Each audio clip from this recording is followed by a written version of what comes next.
soirée, on l'a appris tout à l'heure vers 18h15, à 18h17 exactement, c'est officiel. Donc Abdelaziz Bouteflika renonce à se présenter à l'élection présidentielle en Algérie. Oui, Abdelaziz Bouteflika, 82 ans, président malade, président devenu invisible depuis des années pour la population algérienne.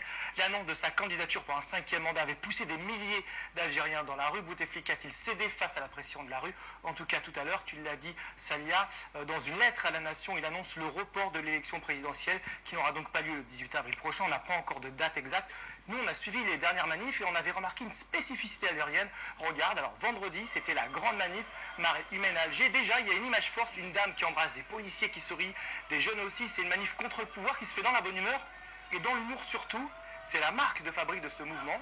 Voici notre sélection des moments drôles. Il n'y a que Chanel pour faire le numéro 5, référence au 5e mandat.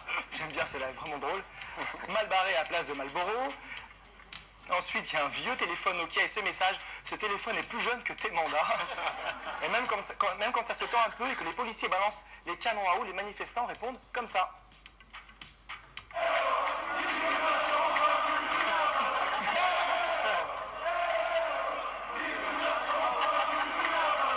Les shampoings contre les canons à eau policiers. Alors c'est peut-être le triomphe de l'humour ce soir puisque les manifestations ont probablement entraîné le retrait du président sortant. L'humour, il en était aussi question dans les rassemblements en France. Hier avec Paul Bouffard et Boris Balducci, on s'est rendu place de la République. Plus de 10 000 personnes, c'est plus que la semaine dernière et c'était tout simplement la fête. Et effectivement à Paris, on s'inspire d'Alger. Peuple connecté, système déconnecté, petite blague Wi-Fi pour commencer. Vous l'avez trouvé où celle-là, cette idée Ah ben d'Alger. Oui. C'est les slogans d'Alger qu'on les a ramenés à Paris. Il n'y a que des slogans marrants. Oh ben oui, ben parce qu'on est un peuple marrant. Il y a la blague artistique Bouteflika en mode portrait Banksy qui va s'autodétruire. Ensuite, le faux bulletin scolaire de Bouteflika, évidemment, 0 sur 20. Il y a beaucoup de slogans humoristiques, c'est un peu une des caractéristiques des Algériens. Il y a un peu de la bonne humeur. On va dire que c'est un signe de maturité ou d'intelligence du peuple algérien. Boutef, le peuple demande le divorce, mais il garde la maison et les enfants. Il est un peu long, mais il est marrant comme ça. Là, c'est le coin jeu de mots, forcément, j'apprécie. Tout politicien rasoir doit être jetable. Algérie fermée pour travaux. J'ai aussi été intrigué par ce panneau fabriqué en famille avec une couche. Pas de couche 5e âge. Pas de couche 5e âge, c'est bon, il a pris couche 1er âge, 2e âge, 3e âge, 4e âge, là il n'y a plus de 5e âge, c'est bon. Vous l'avez pris à votre bébé? Oh, c'est à mon fils là. C'est très algérien ça. Même dans un événement important qu'on peut qualifier de grave, vous souriez, vous faites des blagues. Toujours une blague, même dans les drames.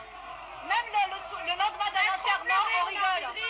Parce qu'on a toujours des blagues, c'est notre façon de faire le deuil, c'est notre façon d'exprimer ce qu'on ressent. Le changement, c'est maintenant. Le changement. Ça, c'était François Hollande qui disait ça. Il était marrant. Entre blagueurs. Alors, on imagine que ces milliers d'Algériens étaient très heureux en apprenant que Bouteflika renonçait à se présenter. Et je voulais aussi te montrer une autre manière de contester le pouvoir avec humour. Ce sont les caricatures dans les journaux et sur Internet. C'est une tradition algérienne, la caricature, alors que les médias sont souvent muselés. On a pris plusieurs exemples. Là, par exemple, c'est la candidature de Bouteflika en mode évolution de l'espèce. C'est signé le hic, avec le portrait à la fin. Dans cet autre dessin, on apprend que Bouteflika est à l'affiche d'Intouchable 2. Pas de bras armés algérien, pas de chocolat suisse, signé Aiglon. Et encore plus dans l'actu, Bouteflika qui a quitté l'hôpital de Genève hier. Pour le dessinateur Dilem, c'est un fantôme qui se bat avec le drap. Or nous aussi, Yann, on voulait notre dessin. On a justement demandé à Dilem, c'est le caricaturiste le plus populaire d'Algérie. Et tout à l'heure, Alger, il nous a fait ce dessin. L'Algérie paralysée, Yann, dis-leur que je suis l'homme de la situation. Parce que le mec est paralysé depuis 6 ans maintenant. Moi, je te l'ai mis en carton. Voilà, j'imagine qu'il est en train d'en préparer un autre, parce que là, celui-ci n'est plus vraiment d'actu. Et on a aussi des images qui viennent d'arriver d'Alger. Il y a des images qui viennent d'arriver d'Alger, d'Algériens, d'Algérois contents. Il klaxonne. De l'annonce, le klaxon, ça aussi, c'est une tradition en Algérie. Ça, ce sont des images qui viennent d'arriver. Ouais. À Alger, donc il y a quelques... Voilà, il garde toujours l'esprit de l'humour. Hein. Et on suivra ça cette semaine. Merci Asdine.